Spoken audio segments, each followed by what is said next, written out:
एक दिन मुझे किसी कार्य से नखास कोने से निकलना पड़ा और बड़े मियाँ ने पहले के समान कार को रोक लिया। इस बार किसी पिंजड़े की ओर नहीं देखूंगी, यह संकल्प करके मैंने बड़े मियाँ की विरल दाढ़ी और सफ़ेद डोरे से कान में बंधी ऐनक को ही अपने ध्यान का केंद्र बनाया। पर बड़े मियाँ के पैरों के पास जो मोरनी पड़ी थी उसे अनदेखा करना कठिन था।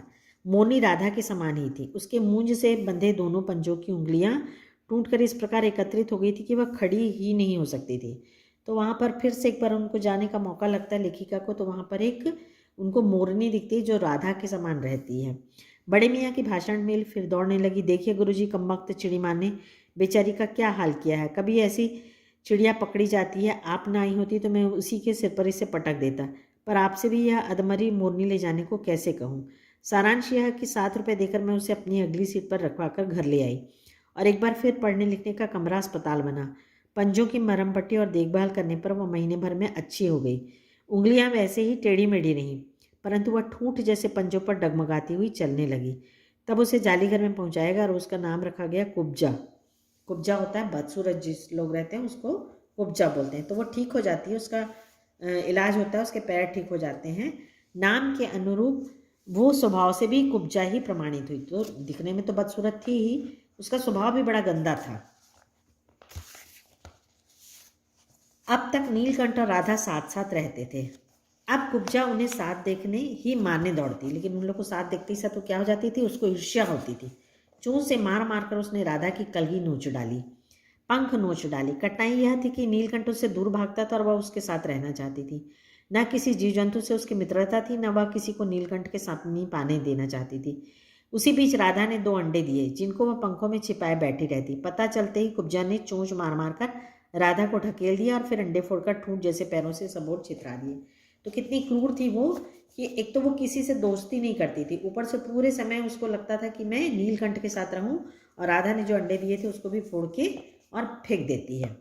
इस कलह कोलाहल से उसे और अधिक राधा की दूरी से बेचारे नीलकंठ की प्रसन्नता का अंत हो गया। अब क्या हो गया, जो ये लड़ाई झगड़ा और ये इन सब चीज़ों से नीलकंठ बहुत दुखी हो चुका था। कई बार वह जाली के घर से निकल भागा। एक दिन वह कहीं भूखा प्यासा आम की शाखाओं में छिपा बैठा रहा, जहाँ से बहुत पुचकार कर मैंने उतारा। एक बार मेरी खिड़की के शेड पर छिपा रहा। तो ये सब कारण आम के ऊपर छुपा रहा, एक दिन खिड़की के पीछे छुपा रहा, तब लेखिका उसको नीचे बुला ली। मेरे दाना देने जाने पर वह सदा की भांति पंखों को मंडलाकार बनाकर खड़ा हो जाता था, पर उसकी चाल में थकावट और आंखों में एक शून्यता रहती थी। पहले के जैसे आता तो था, चंद्राकार मतलब बना, मंडलाकार मतलब एकदम पंखे के जैसा बनाता था। अपनी अनुभवहीनता के कारण ही मैं आशा करती थी कि थोड़े दिन बाद सब में मेल हो जाएगा। अंत में 3-4 मास के उपरांत एक दिन सवेरे जाकर देखा कि नीलकंठ पूंछ पंख फैलाए धरती पर उसी प्रकार बैठा हुआ है जैसे खरगोश के बच्चों को पंखों में छिपाकर बैठता था। मेरी पुकारने पर भी उसके न उठने पर संदेह हुआ, तो उसको लगा कि वो सो रहा है या बैठा है। वास्तव में नीलकंठ मर गया था। क्यों का उत्तर तो अब तक नहीं मिल सका है। न उसे कोई बीमारी हुई, न उसके रंग बिरंगे फूलों के स्तबक जैसे शरीर पर किसी चोट का चिन्ह मिला। मैं अपने शॉल में लपेटकर उसे संगम ले गई। जब गंगा की बीजधार में उसे प्रवाहित किया गया, तब उसके पंखों की चंद्रिकाओं से बिंबित प्रतिबिंबित होकर गंगा का चौड़ा पाट एक विशाल मयूर के समान तरंगित हो उठा। तो वो मर जाता है और उसको लेखिका कहाँ ले जाती है, गंगा में बहाने के लिए। तो जब वो बहाती है तो उसका पंख ऐसा चारों ओर फैल जाता है कि वो पूरा ऐसा लगता है कि वहाँ पर बड़ा सा मोर, विशाल मयूर मतलब बड़ा सा मोर लहर में बह रहा है। नीलकंठ के न रहने पर तो राधा निश्चेत सी कई दिन कोने में बैठी रही। वह कई बार भागकर लौट आया था, अतः वह प्रतीक्षा के भाव से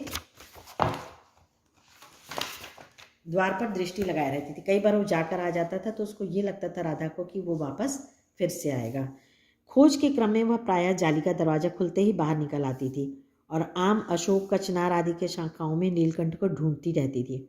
एक दिन आम से उतरी ही थी कि कजली सामने पड़ गई। स्वभाव के अनुसार उसने कजली पर भी चोंच से प्रहार किया।